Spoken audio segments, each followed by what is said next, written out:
Welcome to my YouTube channel. बच्चों, आज मैं आप लोगों को हिंदी में कहानी पढ़ाऊंगी और कहानी का नाम है नन्ही बत्तख। क्या नाम है बच्चों? नन्ही बत्तख। तो आइए देखते हैं।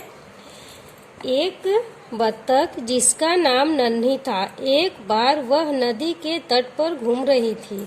घूमते घूमते उसने देखा कि एक बिच्छू दलदल में फंसा है। बिच्छू ने नन्ही से प्रार्थना की, बहन मुझे बचा लो। नन्ही को उस पे दया आ गई। उसने बिच्छू को दलदल से उठाकर सूखे स्थान पे रख दिया। बिच्छू को शैतानी सूझी। उसने नन्ही को डंक मार दिया। क्या मार दिया बच्चों? डंक मार दिया।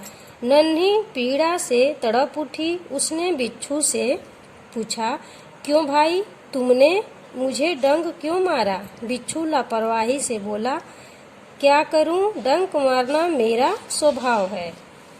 नन्ही बोली, तुम यह गंदी आदत छोड़ दो, नहीं तो मुसीबत में कोई भी तुम्हारी सहायता नहीं करेगा।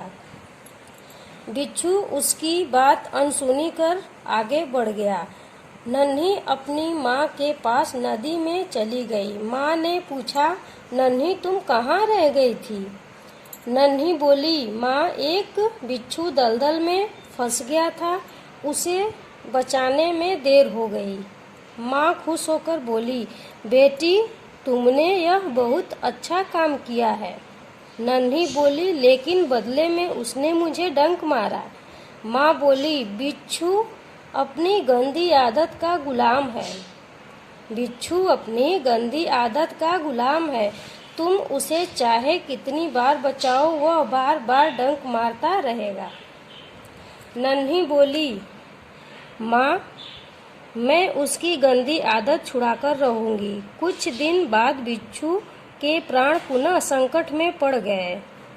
इस बार वह पानी में जा गिरा और डूबने लगा।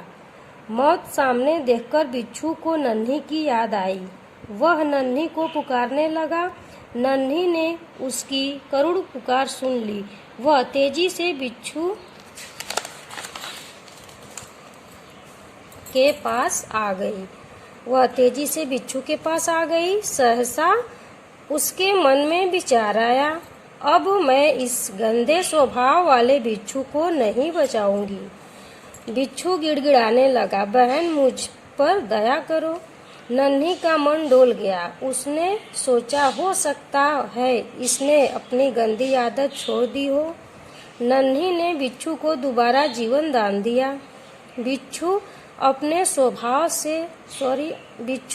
स्वभाव के अनुसार उसे डंक मारने के लिए आगे बढ़ा। नन्ही उसका इरादा समझ गई। मुस्कुराकर बोली, बिच्छू भाई ठिठक क्यों गए, डंक मारो। बिच्छू शर्म से पानी पानी हो गया। क्या हो गया बच्चों? शर्म से पानी पानी हो गया। कौन हो गया? बिच्छू।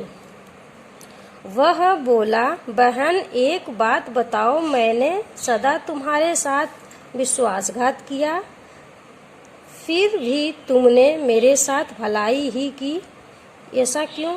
नन्ही बोली, भलाई करना मेरा स्वभाव है। मैं तुमसे बदला लेने के लिए अपनी अच्छी आदत क्यों छोड़ दूं? मेरा काम बचाना है। जो मुसीबत में होगा मैं उसे बार बार बचाती रहूंगी। तुम्हारा काम डंक मारना है, तुम मारते रहो, देखती हूँ कौन जीतता है। बिच्छू को अपनी भूल का एहसास हुआ। वह बोला, नन्ही बहन आज तुम जीत गई। मैं वचन देता हूँ कि अब मैं किसी निर्दोष जीव को डंक नहीं मारूंगा। नन्ही खुश होकर नदी में चल दी। माँ ने आज फिर पूछा, बेटी कहाँ देर कर दी?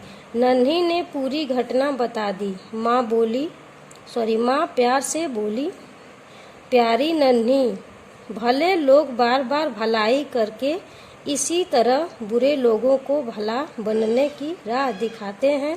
नन्ही प्रसन्न होकर नाचने लगी। आइए बच्चों कुछ कठिन शब्द देख लेते हैं।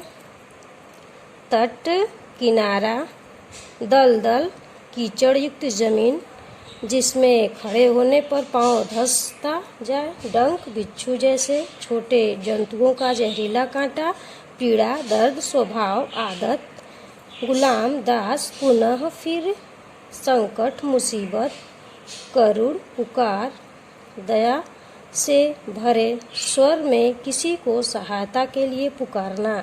करुण पुकार दया से भरे स्वर में किसी को सहायता के लिए पुकारना। सहसा अचानक यानी एकाएक शर्म से पानी पानी हो गया, बहुत शर्म अनुभव की यानी कि लज्जित हुआ। विश्वासघात धोखा निर्दोष जिसका दोष न हो, बेकसूर दोष रहित राह रास्ता प्रसन्न खुश।